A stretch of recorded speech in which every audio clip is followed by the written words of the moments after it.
اب ہم آتے ہیں سیدنا صالح علیہ السلام کے قصے کی طرف۔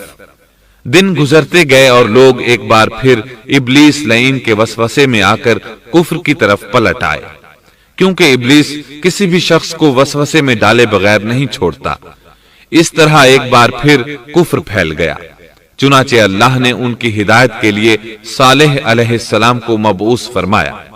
یہ سمود کے پوتوں میں سے ایک عربی نبی تھے۔ ان کا نسب نامہ اس طرح ہے: صالح بن عبید بن سیاف بن ماشح بن عبید بن حاضر بن سمود بن ارم بن سام بن نوح علیہ السلام۔ گویا صالح علیہ السلام کا تعلق قوم سمود سے تھا، اور یہ قوم قوم عاد کی نسل سے تھی۔ سمود کی قوم نے یمن کو خیر باد کہا اور جزیرے سے شمال کی طرف منتقل ہو گئے، پھر وہاں ہجر نامی ایک بستی میں جا ٹھہرے۔ قرآن کریم کی سورۃ الحجر اسی بستی کے نام سے موسوم ہے۔ قوم عاد کا تذکرہ سورۃ الحجر کے علاوہ سورۃ الاحقاف اور سورہ ہود میں بھی ہے۔ اللہ تعالیٰ سورۃ الحجر آیت 80 میں فرماتے ہیں، اور ہجر والوں نے بھی رسولوں کو جھٹلایا۔ ہجر قوم سمود کا مرکزی شہر تھا، اب وہ مدائن صالح کے نام سے مشہور ہے۔ یہ شہر مدینہ منورہ کے شمال مغرب میں 380 کلومیٹر کے فاصلے پر واقع ہے۔ یہ لوگ بھی پہاڑوں کو تراش کر گھر بناتے تھے۔ یہ صنعت اور کاریگری انہوں نے قوم عاد سے وراثت میں پائی تھی۔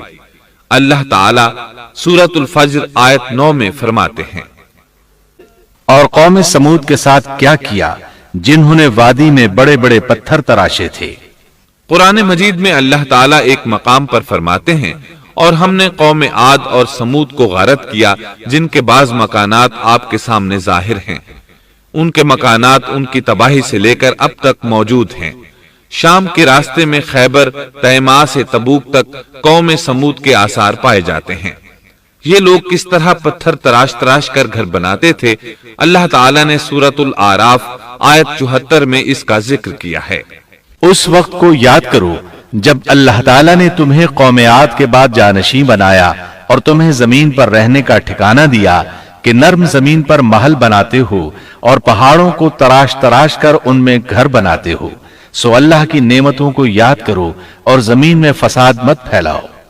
یہ آیت ان کی طاقت، جسم کی صلاحیت اور ماہر فن ہونے پر دلیل ہے۔ پہاڑوں کو تراشنا دراصل قوم عاد کی عادت تھی۔ یہ بھی چونکہ انہی سے تھے، اس لیے وراثت میں یہ کام انہیں بھی آ گیا تھا۔ جس طرح اللہ نے عاد کو اپنی نعمتوں سے نوازا تھا، اسی طرح سمود کو ان سے بڑھ کر نعمتیں دی تھیں۔ اللہ تعالیٰ صالح علیہ السلام کی زبانی ان سے فرماتے ہیں، اے قوم سمود، کیا تمہیں ان چیزوں میں بے فکری سے رہنے دیا جائے گا، یعنی باغات، چشموں، کھیتوں اور کھجوروں میں جن کا خوشہ ملائم ہے، اور تم پہاڑوں کو تراش کر پرتکلف گھر بناتے ہو؟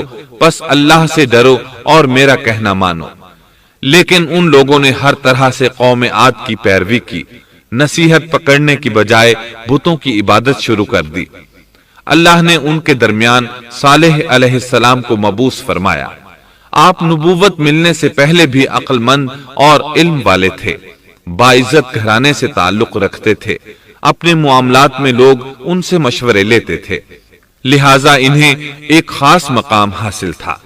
لیکن جب آپ نے انہیں ایک اللہ پر ایمان لانے، اس کے سوا کسی کی عبادت نہ کرنے کی دعوت دی تو ان کا ساتھ چھوڑ گئے۔ جواب میں ان سے کہنے لگے، اے صالح، اس سے پہلے تو ہم تجھ سے بہت کچھ امیدیں لگائے ہوئے تھے۔ مطلب یہ کہ پہلے تو ہمارے نزدیک آپ کا بہت مرتبہ تھا، مقام تھا، ہمیں آپ سے بہت امیدیں تھیں، لیکن آپ نے تو یہ باتیں کہہ کر ہماری ساری امیدوں پر پانی پھیر دیا۔ ان کے اس جواب کے باوجود صالح علیہ السلام انہیں اللہ کی طرف بلاتے رہے اور ان سے کہتے رہے، اے میری قوم، اللہ کی عبادت کرو، اس کے سوا تمہارا کوئی معبود نہیں۔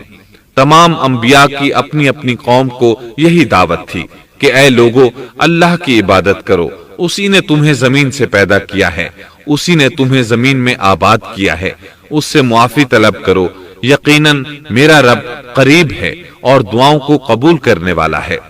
اے میری قوم، تم نیکی سے پہلے برائی کی جلدی کر رہے ہو۔ اللہ سے معافی کیوں نہیں مانگتے کہ تم پر رحم کیا جائے؟ اللہ سے ڈرو، میری اطاعت کرو، حد سے گزر جانے والے بے باک لوگوں کی اطاعت سے باز آؤ، وہ ملک میں فساد پھیلا رہے ہیں اور